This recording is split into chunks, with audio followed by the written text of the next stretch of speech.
All right, peeps. I think this is day 10 of the Plank Talk Challenge. Whew! I'm a little out of breath.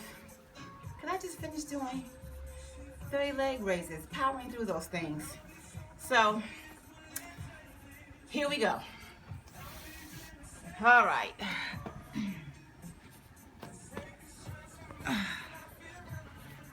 Whew. So, whew. Thinking about my form, because something, Candace Camille said, form is important in order to achieve results. And so I'm definitely going to do my best to focus on that core, squeezing the booty, squeezing the tummy, because you're strengthening the core. But what I want to say to you is don't allow not having the core straight all right to stop you from working out. Just do something. Planking is definitely not for the faint of heart, and you want to make sure your core and everything is right, but don't use that as an excuse not to plank or not to do something. Practice, as Candace says, makes permanent. So the more you do it, the more your core, the form, and everything will be right.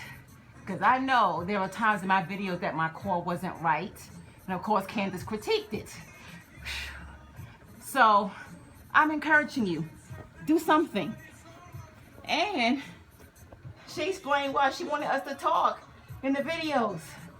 Because it's true. When I know for me, when I exercise, sometimes I forget to breathe. You gotta breathe when you're working out. And I do forget. So talking reminds you to keep breathing. So this is a good idea to do a plank talk challenge because you do have to breathe. And that correlates into anything you do in life. When challenges arise, you gotta remember to just take your time, stop for a moment and breathe. Because sometimes we power through stuff without breathing, without thinking.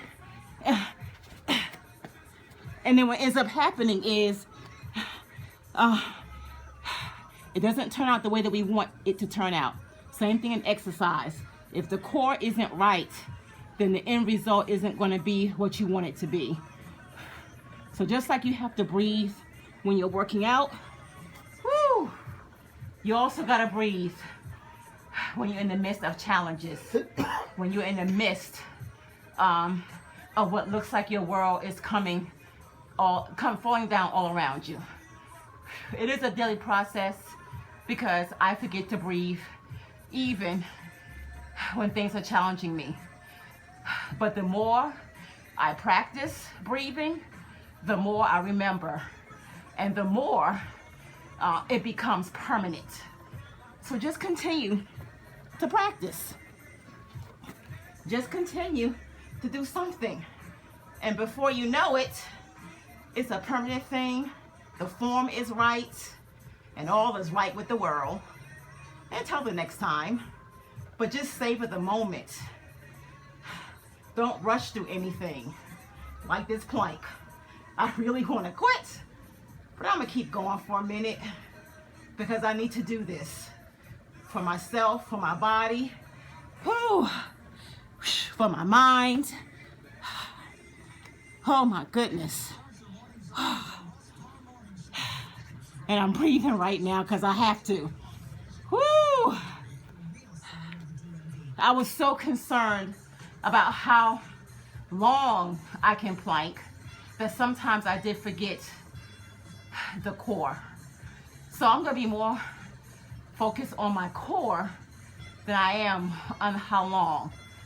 Because if I do that, next thing I know, I might be up to 5 minutes one day or beyond that. You're at 4 minutes now. And my husband says I'm at 4 minutes now. Whew. Well, that's good because I wasn't even thinking about the time. All right, down I go. Whew. 4 minutes, 21 seconds. 4 minutes and 21 seconds. Wow. So I hope my core was right. And just remember, breathe through everything. take your time, work through it, and don't worry about anything else, okay? All right, this is the Plank Talk Challenge 2016 with Candace Camille. See you tomorrow. Peace.